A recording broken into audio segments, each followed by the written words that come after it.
All right, so I have that it is 8 o'clock, so I will get started. Um, First, I want to say a little thank you before I start anything else to our good friends at Adventure Nanny. Adventure Nannies is sponsoring our diversity workshop. Adventure Nannies is a nationwide recruitment agency. They provide nannies and private educators, newborn specialists to families all over the United States, a lot of travel jobs.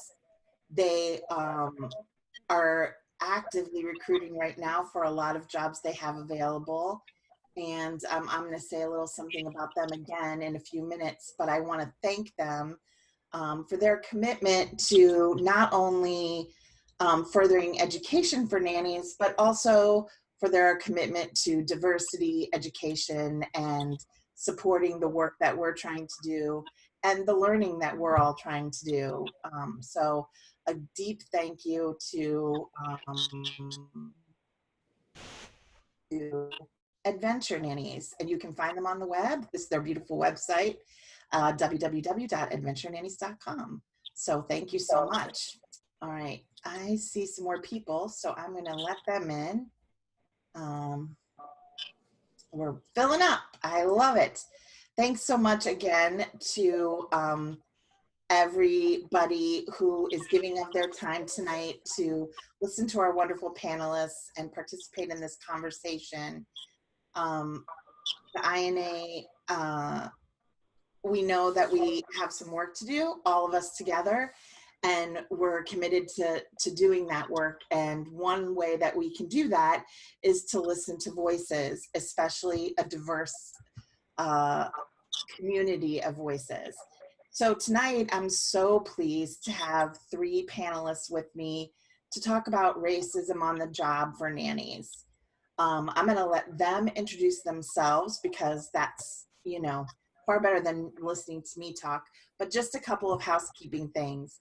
Again, if you aren't muted, I will probably mute you unless you're speaking at that moment, but feel free to put something in the chat if you have a question or want to make a comment. We are happy to make sure that those panelists can address any of those issues. And what else? I guess that's really it. I'm used to like having to say, to hush your cell phones and all of that, but we don't have to do that now. So Stephanie, I'm gonna let you take it away. Stephanie Baucom, is that the right way to say your last name? It's No. Baucom. Baucom. This is why I don't introduce people. It's okay. I get lots of pronunciations. Okay. Well, first, thank you so much, Sue, for thinking of me to come and do this webinar. I'm truly, truly grateful. So I have been a nanny for 13 years. Right now, I'm a freelance nanny. I'm also the owner of Nanny Tees. Yeah, I just love the nanny life and just the community that we have. So thank you, Sue, and INA. Thank you very much. Next, we have Jasmine Berry. Mute myself. Hi, everyone. My name is Jasmine. I have been a nanny, or was a nanny, for 10 plus years and was fortunate enough to be able to travel internationally with it, loved it. And now I'm on the other side working with my agency that I started here in North Carolina. So I just really enjoy being a part of the nanny community, getting involved where I can, and I'm excited to be a part of this conversation. Awesome. Well, thanks for being here. And last, my relatively new friend, I haven't known Q very long, and Jasmine actually even less, but Q, tell us a little bit about yourself and what you do and where you are. So I'm Q. Hi, everyone. I am a travel nanny and certified advanced newborn care specialist. I have been a nanny for about over 10 years, currently in the Carolinas as well, thankfully further inland away from this hurricane that's going on right now. I have a bunch of letters behind my name, a ton of certifications. I love learning. constantly. I don't stop learning. Nothing good comes from lack of progression. So I am thankful to be here with other people and having this discussion and seeing how far we can get and how we can improve our community. Excellent. So nice. I know one other thing that I wanted to say at the outset of this is one of the reasons I reached out to the three of you is not only because I know you all have some different experiences and live in some different places, but also you all are very connected to the communities that you live and work and move around in. And so it's important to remember that tonight, as they share stories, some of these stories will be of their own experience, they may be of other people's experience or whatever, but we want to treat this all very confidentially and respectfully tonight, since we are talking about things that are a little sensitive. So please, kind of what happens in the webinar stays in the webinar, if we can create a safe space for our speakers so that we can, you know, let them share whatever they might want to share. So, all right, well, so let's just dive right into it. So I guess my first question to each of you is I'm sure everyone's experienced racism on the job in some capacity. So how specifically with employers have you encountered racism? Maybe how have you handled it? Was there a time that you wished you had handled it differently? You know, anything that you can share with us as far as what that's like for a lot of us who don't have that situation ever come up with them, like me. You guys, somebody could jump in. I'll start. I've experienced microaggressions, mainly in the workplace, a lot of the help mentality, more so than blatant racism. Just having even a mom boss saying that she, at the live-in, didn't even want to see me after hours. And she didn't say that directly to me. She said that to her husband to give me that message, that she basically didn't want to see me after hours. And it sort of didn't sit well with me between that conversation and other things going on in the home. I know that they didn't mean to make those things about race, but a lot of their behavior and the ways that they treated me versus other people that who have different color skin, it was blatantly obvious that I was more of the help for them than really, you know, being respected as a Black woman in their home. Right. Oh my gosh, I can't believe somebody. See, it's oh, anyway, okay. Yeah, so I am in the same boat. Most of my nanny families have been wonderful, but I've had a few instances where, well, one in particular, where a mom, they're very, very privileged. And you can feel the racism and they don't really have to say anything. But I remember this time she asked me to bring my own water to work.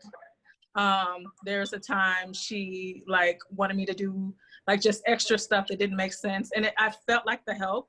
And so I knew that there was something there. Then of course, you know, I'm pretty forward and I just told her I'm not doing that.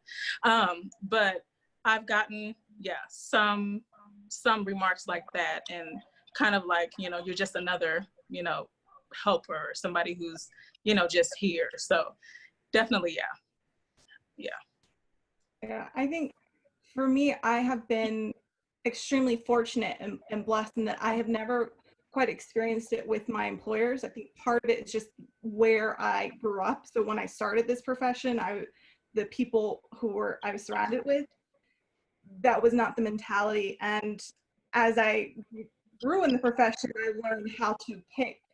Now, my biggest has always been family members.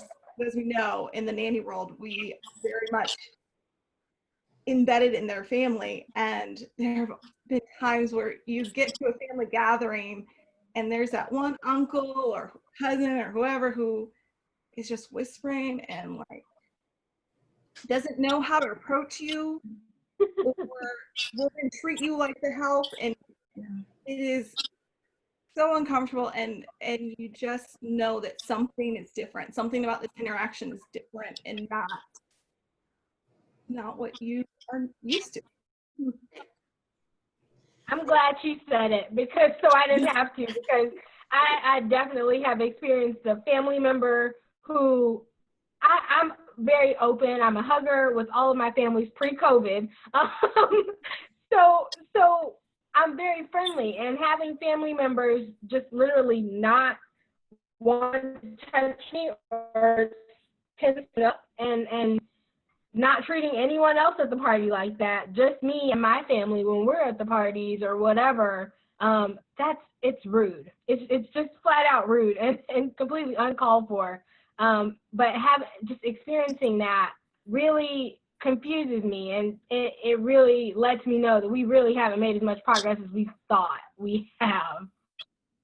Right. So, and this is a follow-up question, and I don't know. I want to ask it because I feel like people are going to think it, but there are definitely times when no matter what color you are, you're treated like the help.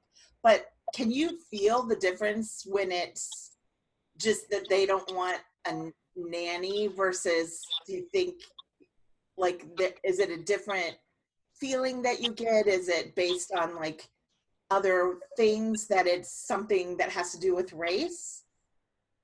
It's vibes. You definitely get the vibes from that, but you also, we can tell after living, however many years on earth experiencing this, you can tell when you just are not welcome in an environment.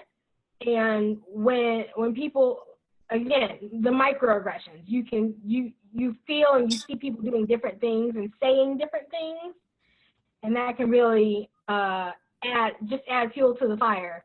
And then this isn't about just me being the help. It's about race. Right. Another clear indicator too is when there are stories being told about the former nanny, and you can clearly see that interaction is different. And it is not because your personality, it's because it was just easier for them to have that interaction. Right. Oh yeah, I hadn't thought of that. So just in case people are listening, microaggression is a term for small verbal and behavioral or environmental indignities, and they can be intentional or unintentional. And probably all of us who are not people of color or Black have probably done this, not intentionally usually, but it could be words that you use that are inappropriate.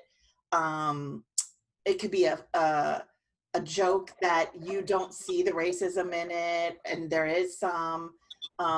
Somebody was teaching me about like when we used to say using like old terms that have a racial connotation that you don't know have a racial connotation, like I think it was happy birthday, or I can't remember now, but anyway, there's lots of little things. So I would imagine those are fairly common that would happen on the job. Do you have any examples of that you could share, specific ones, or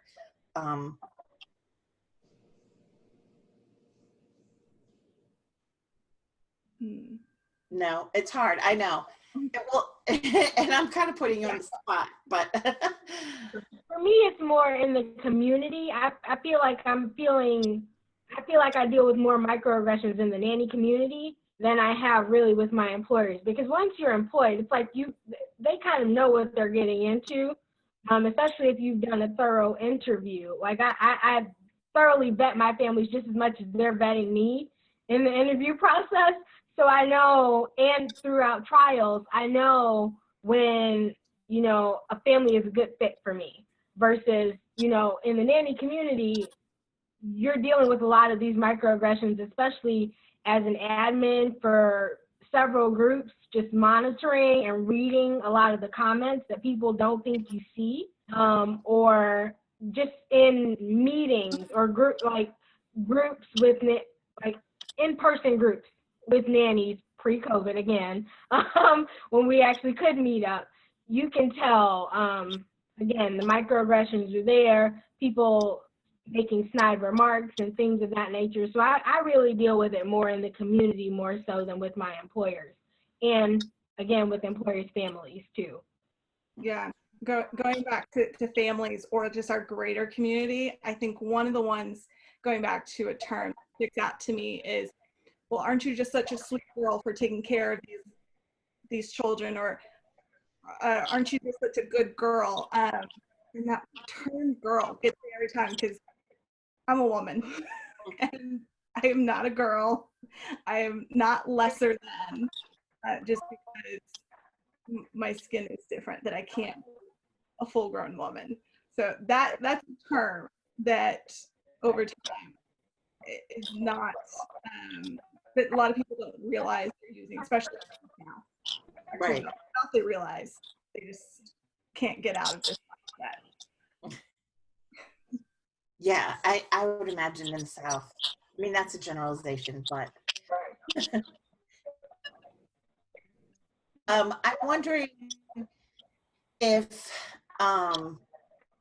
well, I have two thoughts. One, I would imagine that, and how do you handle it if there are country clubs, or like if you're taking affluent kids to different places, I would imagine that that's even more common than just with your employers. How have you handled it if you have cases in those situations? Any examples that you could share and tell us how you handled them?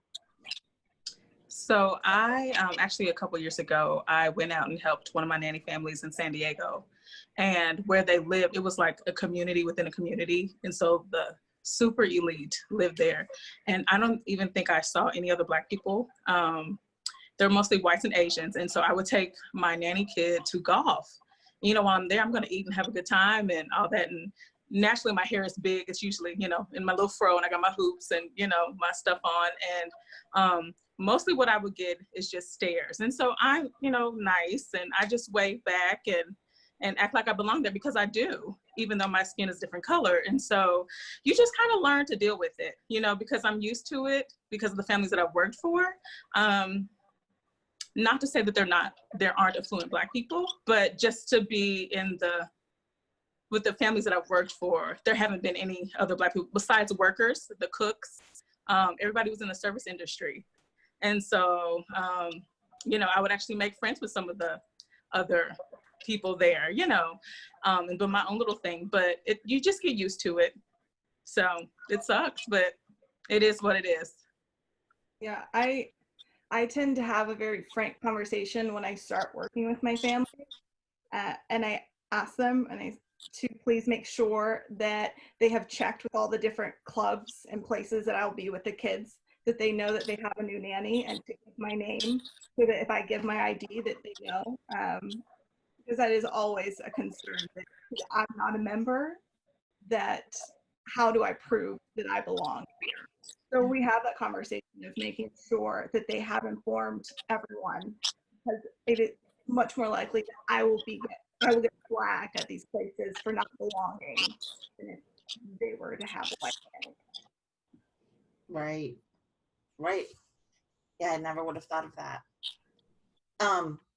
Lisa just put me in the chat and said the microaggression that I was thinking of is happy birthday to you. You look like a monkey and smell like one too, which I didn't learn. I think it was actually on one of the calls you did, or the panels you did, Stephanie, with Nannies, that I learned that. Like, I'm 52. I never equated that with anything racial or negative. I just thought it was silly. And, you know, somebody shared that they had to correct the kids, but those are the things that we're all trying to learn how to eliminate from our lives. And so thank you, Lisa, for reminding me, because I just learned it. So now everybody knows. No more of that for me. What about, do you feel like people, so like a lot of times when I have nanny kids, because I'm white, the kids I take care of are white, even if they don't look anything like me, even if they're Jewish with dark hair and olive skin, or right now I have 2 redheads and I'm like nothing like them, but they always assume they're my kids. And when you're out and about, and I don't know, I get treated a certain way because they think they're my kids. Sometimes it's great, sometimes not. But I would imagine when you're out and about with kids who look so differently than you, people make assumptions. Have you had to deal with that? How does that, I mean, I'm sure it feels awful, so that's a silly question to ask, but anything you can share? And if you're a person, how would you like people to like ask you about that if they're interested in talking to you? Or, because I also don't want to say, oh, those kids must not be yours, because what if they are yours? Like, I don't know. So I've had clearly Caucasian children with curly hair in my possession, and people still have said, oh, is that your child? She's so beautiful, or whatever. And it's usually because I'm wearing one of the kids. So people assume that because they're in a carrier on my body, that they're my child. So it's kind of strange that happens a lot. Even with children who, and currently my current charge is Black. I do work for an African American family now, and so people definitely assume that the kids are mine. But I've learned to use the term caregiver a lot more rather than assuming people's roles and titles as mom, dad, grandma, whomever, because you never really know. And I want to be respected in that way, where people don't assume, especially in the baby wearing world, which is a world that I'm very familiar with.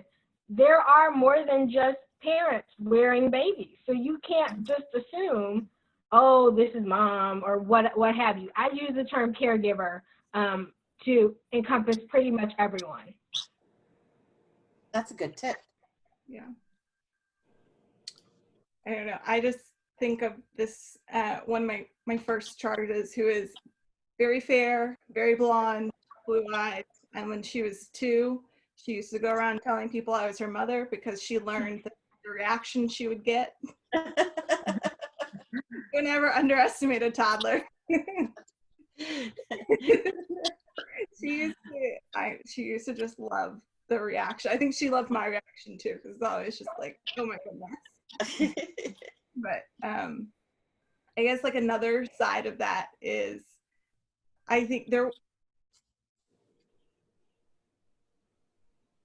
Oh no, she froze. Uh-oh. Whoops. Hopefully, oops, you froze. Can you say that again? I'm sorry, you froze.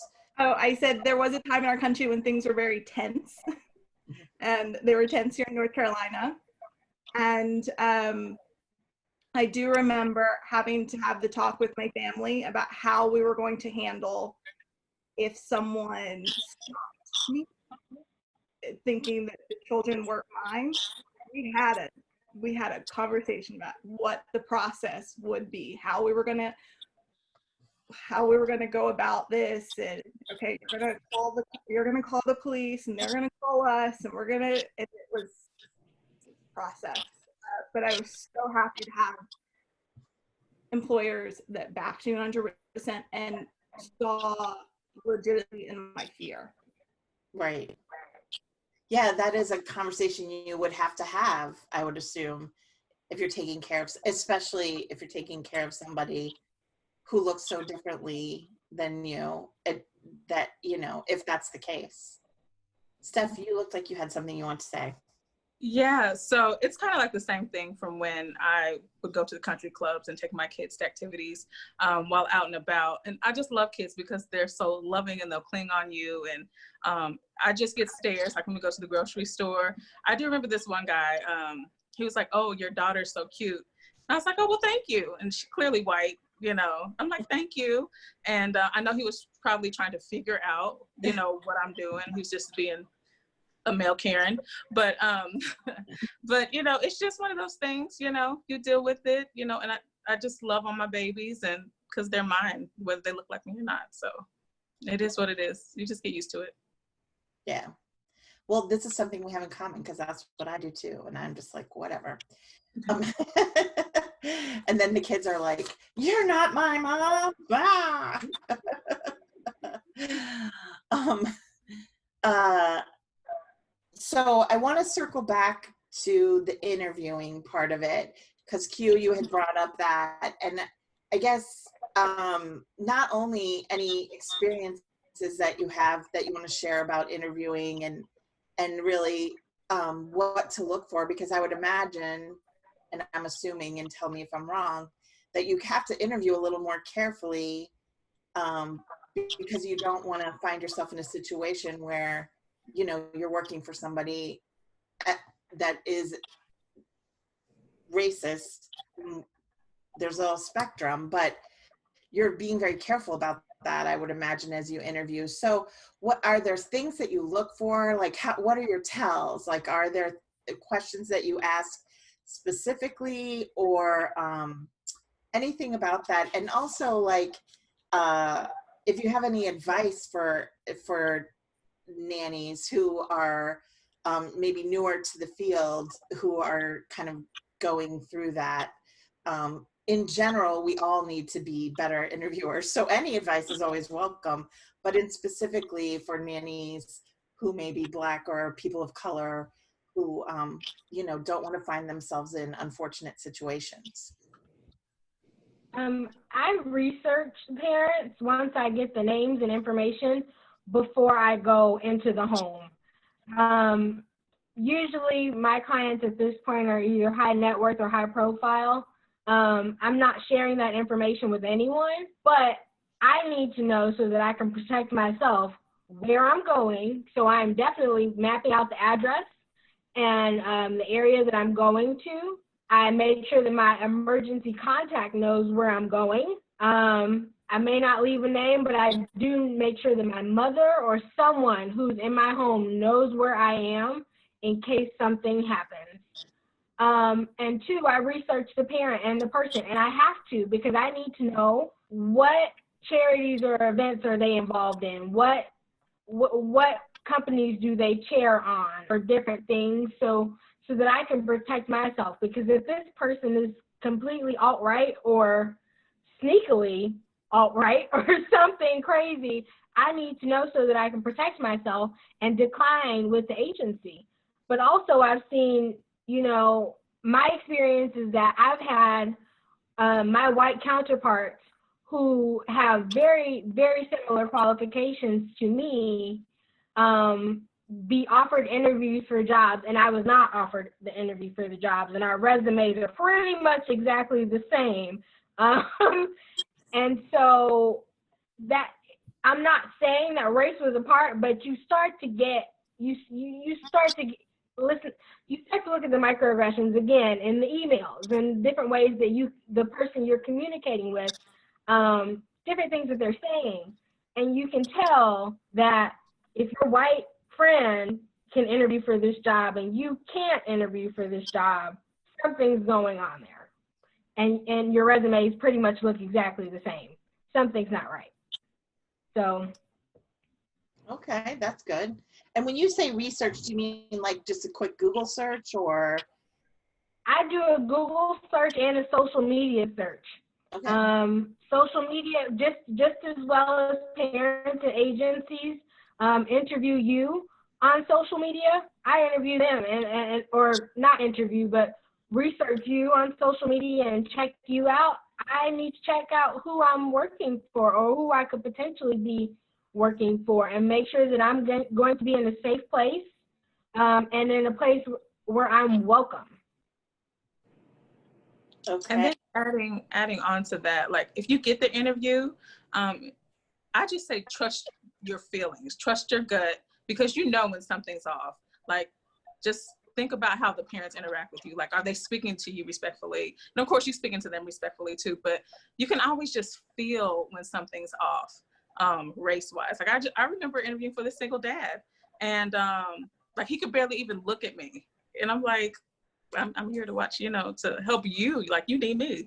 And so I didn't end up getting it because I could just tell he was, you know, probably racist, but I just knew leaving that it wasn't it. So just trust your gut, trust your feeling, because you just know. Yeah. And in addition, just as families ask for our references, it's okay to ask for a reference for your family. I have had conversations with past nannies, other employees in the home, friends. It is okay to ask for references for them as well, because you are also interviewing them. Right. Yeah, that's something that everybody, you should do that no matter what, but that would be a good indicator, especially if you're looking for things like, well, and I would imagine it's like politics, like you could dig into some of that and make some assumptions, although that's not always fair, but there are indicators for a lot of things. And you want to match with somebody who respects you and respects. That's very good point, Stephanie. Like you want a mutual respect situation. So I have a couple of questions. One was she wasn't sure exactly how to phrase it, but she wants to know, are there ways that you can suggest to us non-people of color to be allies, especially talking about nannies in the communities or just in general? Are there things that we can do? Which I know you guys are getting asked a lot right now, so I appreciate your patience with the question. But if there are things that we can do, it's great if you share it with us. Do your homework, do your research. There's a lot out there of credible sources. Listen to those voices of Black and people of color. That's the one thing you can do, is listen, because a lot of people are talking over us and using their privilege to speak over us and not hear what we have to say and finding reason to justify their point of view rather than being humbled and open-minded and hearing our experiences and how that shaped us. This is the skin that we've lived in our entire lives. And these are experiences that we've had no matter where we live. Because I'm from Chicago, but I live in the South now. And so I've experienced this everywhere. Even traveling all across the world, you have to be careful. So just listen to us and stop trying to justify your feelings and put your feelings first and start hearing us. One of the biggest things that I've had to learn during everything that started with George Floyd, I mean, I've been fighting for justice for a while, but when it came to the whole George Floyd thing and everybody was like they get it now, I've had to learn that some people just don't know what to say. And I've had to extend grace, because like I've been in situations where I didn't understand where somebody else was feeling and I didn't know what to say. And so for those of you who don't know what to say, I agree. Listen and do your research, but don't feel guilty if you don't know what to say, because it's very it is uncomfortable. And I've had people reach out to me like, hey, I'm just thinking about you and all this stuff. And that's fantastic. And I want it to be genuine. I don't want it to feel forced. And so I would also agree with Q to do your research and just don't feel pressure that you have to say something. Just learn and just be available and ask questions. Say, I don't know how it feels to be you. So what would you suggest that I do? And so I'm glad that whoever asked this asked it, but just don't feel like pushed that you have to like post every day and reach out every day, because sometimes it's it's hard. So yeah, I agree with you on that. Yeah, I mean, along the same lines of what both of them said, I think my biggest thing is for people to feel comfortable enough to ask the question and to listen. I think that's what we all really want. And if you can't find the words for the question, that's okay too. If you're just willing to listen, if you're willing to be open enough to hear whatever I've got in my head at this moment or whatever my feelings are, because here's the thing, all of our experiences are different. My experiences are different than Stephanie's, Q's, and we're all experiencing different things, even though we have a very similar fight that we're fighting. So also don't expect for all of us to have the same story either. Expect all of us to have the same experiences as well. Right, and that's a very good point. it's hard. We all make assumptions. So talking to one person, listening to one person isn't the same as talking to everybody. Everyone's an individual. So that's a good point. I wanted to, along these same lines of what you wish we knew as allies, are there things that you wish nanny employers knew? Like, are there questions that you get all the time? Is there a wrong way to ask a question? And what do you wish that they knew? Like, what do you wish that they would ask so that you could tell them about, you know, how this is all feeling and working?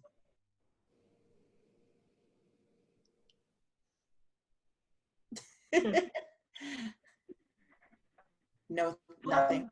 I like what Emily's asked about my experiences, but I also like in interviewing process when we talk about our cultural differences. And that gives me a good gauge on whether or not that would even be a great family for me to work for. If we're talking about, you know, my experiences and, you know, my cultural beliefs, and you're not okay with me sharing that with your child, then I probably shouldn't be there. So it's things of that nature that, you know, I wish that employers would understand that. You know, if this is a person that you wouldn't even feel comfortable going into the neighborhood that I'm from, or exposing your children to that, and not saying, you know, some of that stuff shouldn't be seen by anyone, but just having your child understand and have sympathy and empathy, you know, for people of color who are at disparaging points in their lives, who may not be as affluent as the children that we're taking care of. If you're not comfortable seeing that, then I probably shouldn't be in your home. That's good. I'm not sure if there are questions or things that I wish employers would do, but I would hope that they would just see me as an extension of their family. And like, I don't want them to try to force the race talk, but if it comes up, I want them to be comfortable enough to talk about it. You know, I have a nanny friend whose family sat down and said, okay, talk to us because we don't understand anything. Like, we didn't understand that we were privileged. And so she literally told them, she had to like share how they're privileged and all that stuff, and how her experiences walking in their neighborhood are different than theirs. So I don't know if I'd want my employers to like have or ask certain questions up front, but if it were to come to it, then we could have that conversation. But I think now is the time to have the conversation. And I think maybe nannies, if you feel comfortable, Black nannies, speak up about, and even white nannies, you know, this is a good conversation to have. If you're a white nanny with a white family, have the conversation. Because let them know there are nannies in the field who are dealing with different things than they are, or that you are. So, yeah. Yeah, it's a teachable moment for all of us. Yeah. Yeah, I think the one thing that I don't know if I'd want them to ask, but one of the things I want them to be aware of is that their children might be exposed to situations they wouldn't otherwise, and they are going to get a different look in life than if they did not have this very close partner that happened to different skin color. And what that means is we might have to have the talk sooner than they'd like. It's okay to include me in the talk. That's one thing I always try and remind, like, I don't mind being included. You don't have to exclude me because you're afraid you're going to make me uncomfortable. I'm happy to be included, but just being aware that there's a side of life and pieces of my life that a child might see that you never even thought was going to be a part of their young child. Right. And that's such a gift. It's such a gift to be able to give kids a different perspective. And they're never too young. They're never too young to see differences. And one of my biggest pet peeves is people saying, oh, I'm colorblind. I don't see, you know, colors. Stop saying that. Please stop saying that. And stop saying it to children. Because children need to see that different colors bring different experiences. bring different cultural understandings, and they need to know that. And so when you're telling your children, oh, we don't see our nanny as Black, she's just our nanny. No, stop. The children definitely need to be exposed to more cultures. And I'm not saying that people should start appropriating cultures, but what I am saying is that, you know, even in Chicago, when we were riding the bus, we didn't have to ride the bus anywhere. We made the choice to ride the bus because my employers wanted the children to be exposed to as much as possible. We could drive a luxury car any day and go wherever we wanted in the area, but they wanted their children to see all different types of people. And so when we would see people who were homeless or whatnot, we wouldn't treat them any different. If I didn't have any money to give them, I would say I didn't have any money to give them. But I made sure that the children said hi to that person and made sure they acknowledged their existence and made them feel like a citizen in our community, nothing less. And so that's the way I want to be treated. When I walk into country clubs, I speak to everyone just because that was the way I was raised.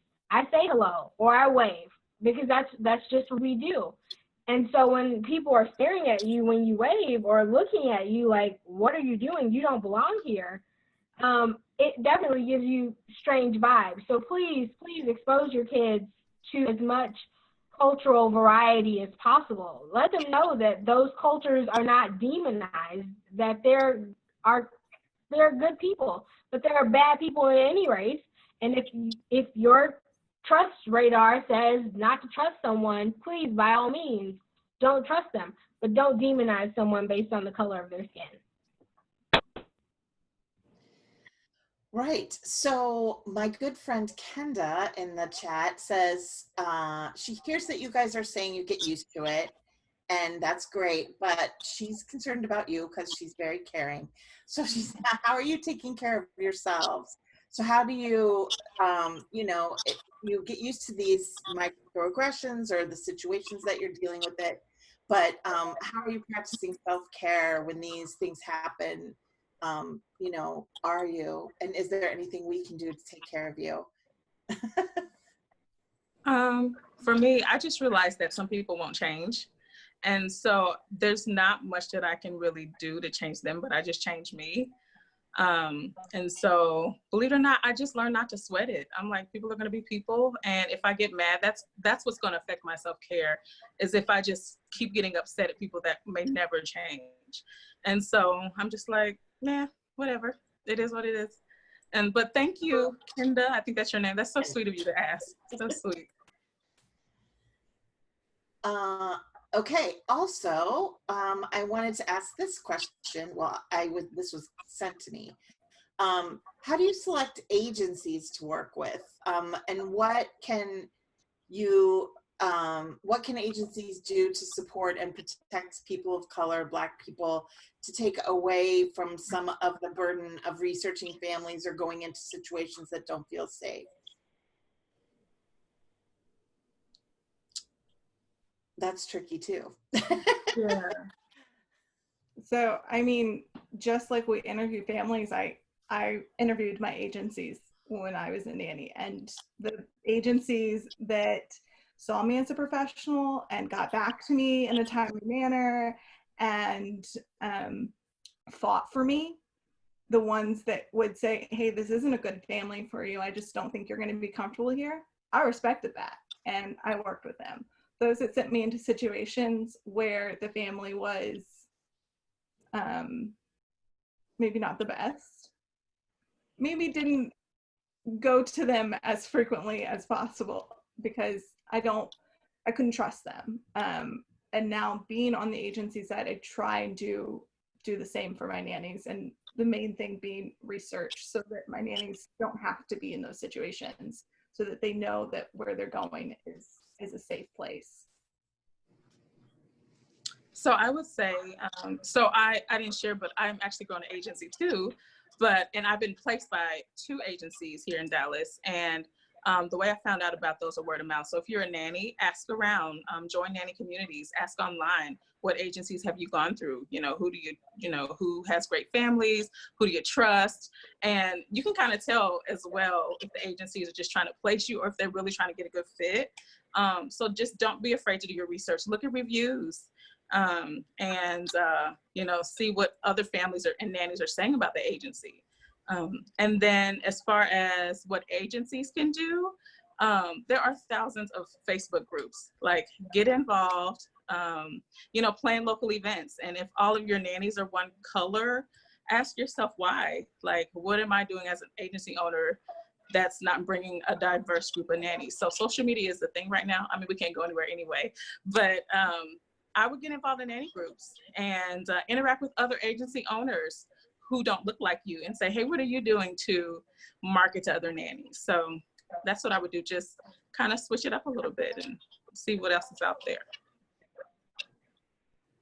Yeah, I think that's good advice for everybody, to look for agencies that get involved with nannies. But I would think in particular. Okay, so the last question I have, and if you have any questions as you're listening, or you wanted to share any experiences, please just let me know in the chat. We have about 15 minutes left. My last question that I wanted to ask of the panelists, and then we can see what happens, is do you have any advice? And I guess I really want to know, all three of you have sort of said that you kind of, you know, you get used to it, you extend grace, you trust your gut, but maybe do you think that like when a nanny experiences racism, is it better? I guess this is a general question. I'm just going to ask it, and then you guys tell me this is the wrong question to ask. So is it better to like address it and to sort of use it as a teachable moment, to head it head on? Is it better to let it go and develop that thick skin? You know, what would you tell yourself if you were 15 years younger entering into this world? Like, what do you wish you had known? I think it depends on the environment that you're in. Analyzing your safety and especially your charge's safety as to whether or not I'm actually going to respond, or how I'm going to respond to any racist comments or actions. So if I don't feel like I will be defended and safe, then I won't respond. So for me, it's situational. I would disagree with that, because there are times when things come and it's not that you don't want to say something, it's that you really can't, because your safety might be at risk. Otherwise, if I do feel safe, I'm very outspoken. I tend to just say it. I agree with that. It's very situational, because people are extra, and you don't ever want to put yourself in harm's way because of somebody else's, you know, feelings. And so, like, for example, I know in a couple nanny groups, we've had to kind of, you know, educate on some things. And so it's all in how you say it too. You know, don't respond defensively, but extend that grace and say, hey, you know, as a Black woman, that didn't make me feel very comfortable, and here's why. So yeah, it's situational, but respond in a way to where they'll understand. And is there any general advice for nannies, in particular Black nannies, nannies of color, on that you haven't given yet, that you would just give, or encouragement? This is a profession that we have had for generations and decades. As Black nannies, my great aunt was 84 when she passed away, and she was a nanny for 3 different generations of the same family. So for me, I wish that we would take up more space and stop saying, well, I don't see more of us there. We need to start showing up and just not not allowing other people to intimidate us. We have to be the strong Black women that, or men, or whomever, the strong Black people that we are, and take up that space, because we deserve to be there just as well as our white counterparts, if not more. I agree. Here in Dallas, we have a really diverse nanny group. And so I would say find your local nanny group and get involved. I mean, you never know who you'll meet. And so be intentional about building relationships. You know, you just can't expect everybody to come to you. Like, you have to take a step too to get involved. So I would say do that. And just, you know, don't feel like you don't belong, just like you said. Yeah, I think the big thing that I would extend to everyone, but especially Black nannies and nannies of color, is to remember that you are professional. You are not in this career because you are of color and this was the only thing you had going for you. No, you're a professional. You deserve to be here. You deserve to be taken seriously and own your career. That's great advice. Yeah. Well, I definitely appreciate all of your voices. Did anybody else have anything they wanted to share or any questions they wanted to ask?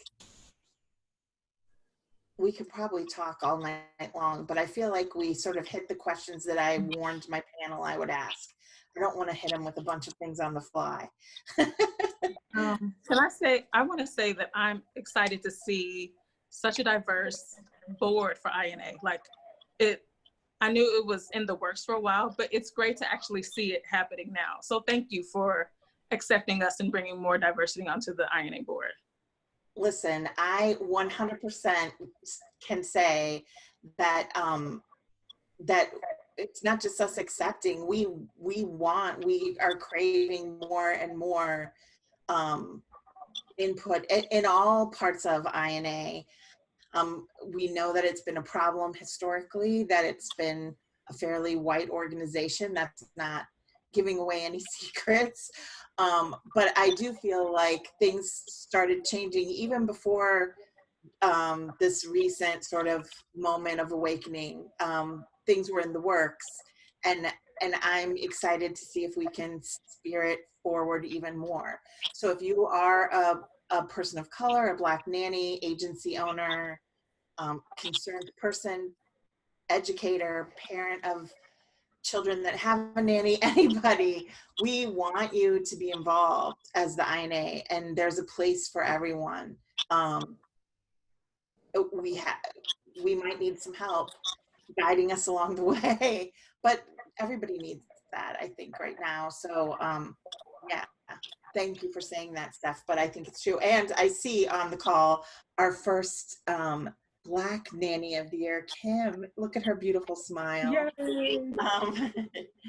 And I'm so excited that happened this year. Just like that couldn't have happened at a better time, but just again, we had several nannies of color as nominees as well.